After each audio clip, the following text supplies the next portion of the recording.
voasokajomena ny fanamariana ny tontolo iainana eto Madagasikara kehitriny ka ho fanairana ny rehetra ny amin'ny mazava-dehibe ny fameloma maso ny fiarovana ny tontolo iainana no ny ompana ny valandresaka naraina fampiofanana ho an'ireo tanora sy ireo mpisehatra ao anatin'ny tontolo iainana izay niarana tamin'ny tambazotra n'ireo mpampianatra sy ny mpisehatra matianina amin'ny fikajiana ny arena voajanahary eto Mahajanga izay natao tetsy amin'ny tranobe ny varotra sy indostria ny 20 sy ny 1 ny volana martsa 2024.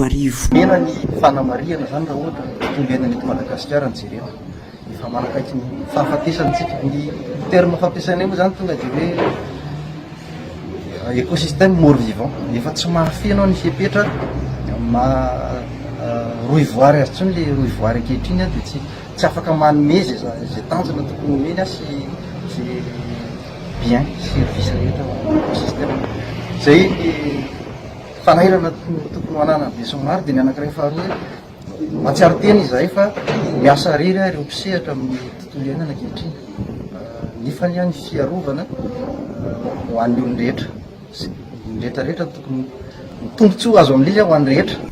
Teboka telo lehibe no novoaboasana teto tamin'ity andro faharoa ity dia ny fandriampahalemana amin'ny faritra rovana eto Madagasikara teo ihany koa ny fampahafantarana ny fifandraisan'ny fiarovana ny faritra iray amin'ny fiovaovan'ny toetry ny andro ary ny fampifandraisana ny fampianarana eo amin'ny setry ny tontolo iainana eo amin'ny asa ka ho an'ireo tompandray anjara voapita ve ny afatra. Manampina be lehibe amin'ilay fikarohana an'ilay fanatanterahako an'ilay fianarako sy mikasika an'ilay fitadiavana asa ary fanambarana an'ilay zavatra nianarana mba ho tonga lavidavitra kokoa mifanaraka amin'ilay asa tokony atao. Kasika ny fiofanana natao teto zany dia nandray anjara ny tao amin'ny fobeparitry ny tontolo iainana sy ny fampandrosoana maharitra nahitana vokatra tsara ilay izy satria nafahanay nafantatra bebe kokoa sy fanankarosona toy izay lafin'ny fampandrosoana maharitra izay sy ny fiarovana ny tontolo iainana zany dia teo ihany koa zany nafanana azy fahalalana ihany koa mikasika ny tsindry sy ny tokony arovana amin'ny lafin'ny ain'ny valan-javaboary. Raha antsika eto Mahajanga manokana dia tsapa fa misy tsindry ny faritra rovana satria dia ny 100 ny velaran-tany atao anatin'ny faritra Boensis no velaran-tany rakotrala ka mila ny ezaky ny olom-pirenena tsirairay noho izany ny fanarenana ny atiala amin'ny alalan'ny fambolekazo izay anisan'ny politika ny fanjakana kehitriny ka raha antsika atao anatin'ny faritra Boeny dia 3,000 hektara isan-taona no velaran-tany ho ezahina tratrarina ambolena hazo mba ahafana manarina indray ny Madagasikara ho nosy maitso.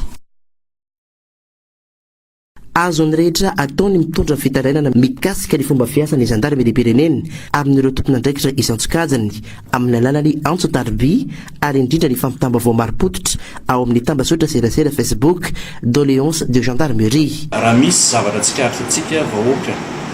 eto dia efa miditra sady amin'ny paikady izay toromarika avy any amin'ny gouvernement hoe gendarmerie manakaiky vahoaka dia ny fanehoanareo ny fitarainana rehetrarehetra aty amin'ny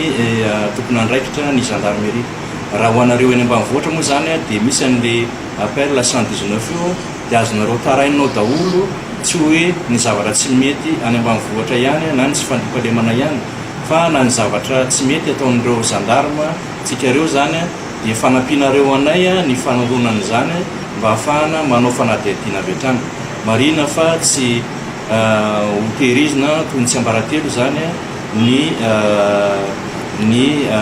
mombamombanao raha ohatra ka manatitra an'izany na mitaraina aty aminay. Misy ihany koa ny ho an'ny aty andrenivohitra zany dia misy an'ity le Facebook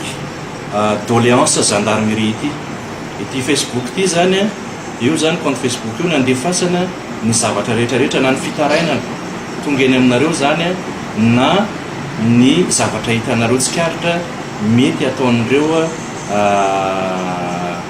miaramila ny gendarmerie ireo eny ampanaovana ny asany. Afaka mitaraina amin'io zany isika na ihany koa mandefa amin'ny telefona amin'ny finday zany laharana fa 034 12 005 25 avy koa 034 12 005 25 na ihany koa dia 034 14 013 88 averiko 034 14 013 88. Io zany dia tonga avy hatrany io dia any amin'ny foibe any Antananarivo any amin'ny anivon'ny sekretera mpanjakana miadidiny gendarmerie.